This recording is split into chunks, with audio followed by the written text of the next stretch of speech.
everyone, it's me, your Sargong Marino. So today I'm gonna discuss the requirements to be complied by ships under MARPOL Annex 4, 5, and 6. So, ano nga bang MARPOL Annex 4? MARPOL Annex 4 is the prevention of pollution by sewage from a ship. Ang MARPOL Annex 4 ay tumutukoy sa mga regulasyon para sa pag-iwas sa polusyon mula sa mga sewage mula sa barko. Ito ay isang mahalagang bahagi ng MARPOL Convention na naglalayong protektahan ang kapaligiran at mga karagatan mula sa mga nakakapinsarang epekto ng mga gawain sa barko.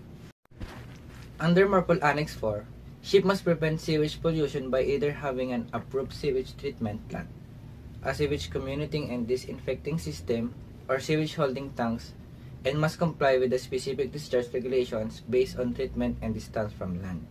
And this is the detailed breakdowns of the requirements under MARPOL Annex 4. The number 1 is the applicability.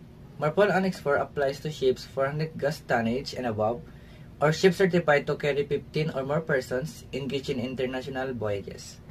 It also applies to the ships operating in waters under the jurisdiction of the state and visiting the ships from other states while they are in these waters.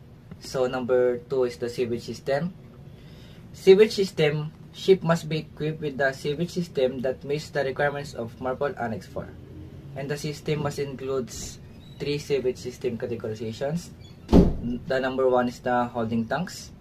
Ship must have sufficient holding tanks that capacity to store sewage for at least 24 hours. Number 2 is the treatment plants.